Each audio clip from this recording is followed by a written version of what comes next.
Sublime abidings start with goodwill and end with equanimity. And in a sense, there's a hierarchy there. Equanimity is more peaceful than goodwill. But without the goodwill, equanimity turns into indifference and coldness, which I don't think is what the Buddha had in mind when he was teaching equanimity.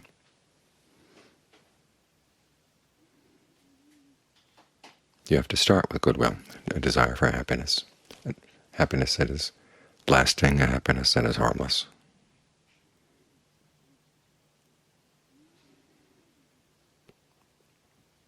And part of being harmless is that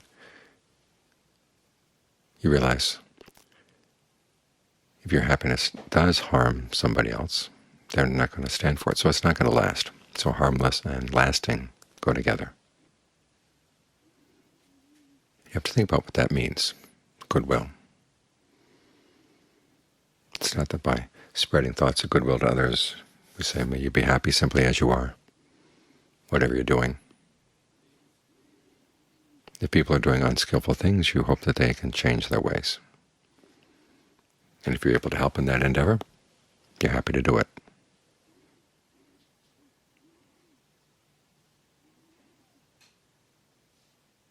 This counteracts the ill will that we sometimes feel when we see someone harming people that we love or people we're concerned about. And this part of the mind says, well, I'd like to see them suffer a little bit, to get a taste of what they've been handing out to other people.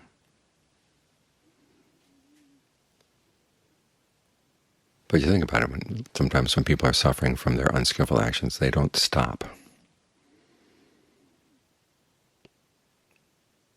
They can often become even more and more unskillful. So you're hoping for understanding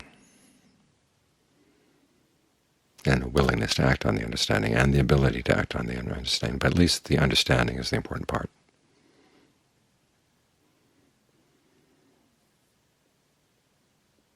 So think what that means. We're wishing for happiness, and what it comes down to is we're wishing that people have understanding.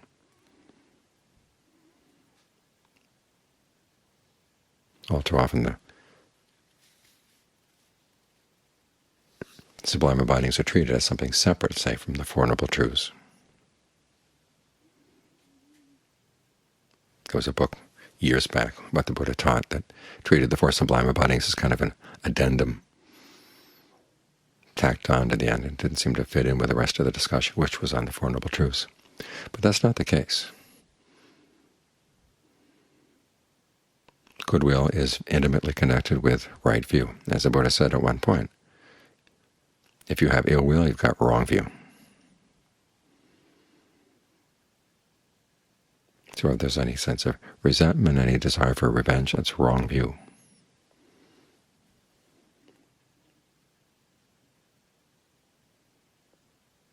And particularly it's in that phrase we have, or the phrases we have when we chant. One of them is, Awerta Hotu. May all beings be free from animosity. The word animosity here, Wera in Pali, it's hard to get a precise equivalent in English. It's basically the animosity that comes when two people have been mistreating each other, and they just keep back and forth, back and forth, back and forth. You did it to me, I'm going to do it to you. That's the attitude. It's very closely related to the idea, or the attitude that wants to get revenge. And this can go on for lifetime after lifetime. This is why an important part of goodwill is also forgiveness. There was an article recently saying that forgiveness has no role in the teaching of karma. And it's true that you're forgiving someone else for having abused you is not going to erase their karma. You're not the owner of their karma.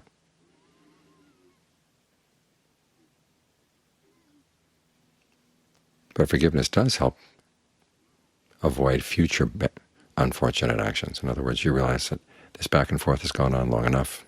You're not going to try to continue it. You're not going to try to get back at somebody. And so you forgive them for that last instance, and make up your mind that you're going to pose them no danger. The word abhaya, at least in Thai, is used to mean forgiveness.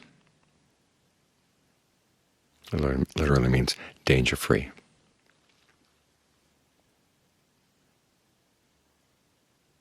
So forgiveness, goodwill, understanding, all these things go together. And then as they get applied to specific cases, then they turn into compassion and empathetic joy. In other words, you see someone who is doing something really unskillful or is suffering the results of unskillful actions, and you feel compassion for them. If you see someone who's doing things that are skillful, that will lead to happiness, or are already experiencing the happiness, you're happy for them. There's no resentment, there's no jealousy. So all these attitudes go together. Equanimity stands apart a little bit. It's the realization that if all you want is for happiness, but it's not happening, there's going to be pain. The Buddha talks about that as renunciate pain, especially when it's related to your own practice, but also when you're feeling goodwill for others and see that they're simply not going to be happy. We say, may all beings be happy, be happy, be happy. But you look at people and they're doing a lot of things that are not going to lead to happiness, and they're not going to change. And if you don't develop equanimity, there's going to be a lot of suffering. This is for your own protection and for the protection of the other person. Sometimes your efforts at helping can get pretty desperate and can do more harm than good. Or you're in your desire to get along, your desire to do what people want, you can do harm. Because there are times when what they want is not the right thing.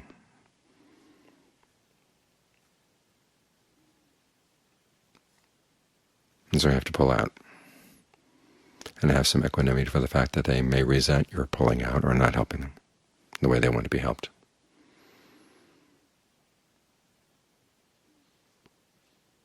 But again, equanimity, like goodwill, has to be based on understanding.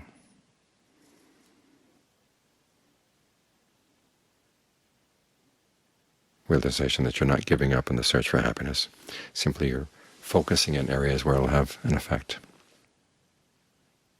The primary effect, of course, is going to be in your own actions. If you find that you're doing something unskillful, this is not an area where you can have equanimity. You can't just let it go, or be content with it, or say, well, this is the way I have to be. You've got to do what you can not to give in. I've met a lot of people who say, well, give me some time, it's going to take me a while to sort of start getting more skillful in my actions. But it's not a question of our giving those people time. The question is, do they have that time?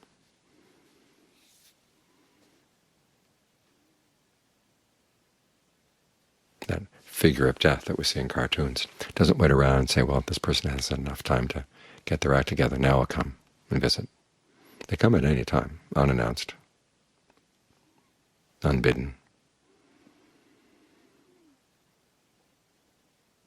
So in terms of your own actions, if you see that you've got something unskillful, this is where you have to have lots of goodwill for your desire for true happiness. So I'm just not going to keep on giving in to my unskillful desires. I've got to do something about this. Where the equanimity comes in terms of your own experience is when you're dealing with the results of past bad actions that you can't change. You have to accept, okay, this is the way things are. Certain things you can't work your way around. But even there, you've got to figure out, well, how do I not suffer? After you have the acceptance, then there's the next step, which is, even though there's pain, and I've learned to accept that there's going to be pain, how do I not suffer from the pain? That's something different. That requires more wisdom.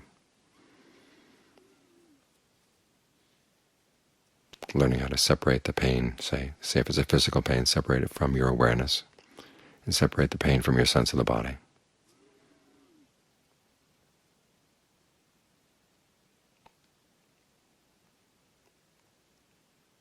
That's when you can free the mind, again, through understanding.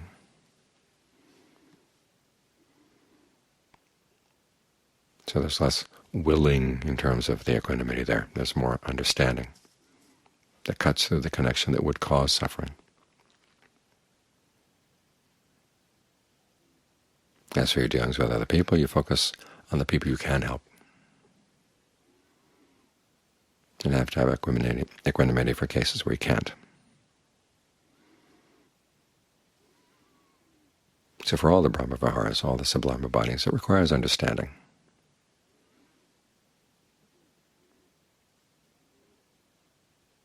For these things really to lead to the happiness that we want. And the happiness we want is one that spreads itself around.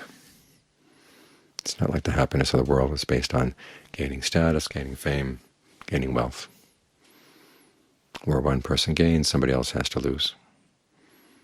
But the happiness that comes from the practice, we gain, the people around us gain.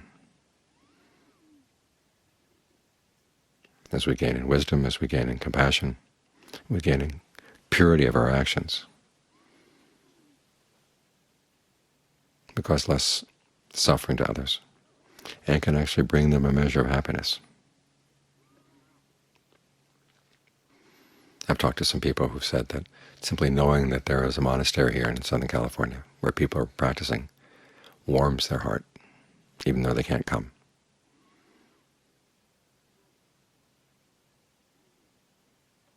So you never know to what extent your practice is going to have a good effect on somebody else. But just be confident that the goodness does spread around. Some people are more receptive, some people are less.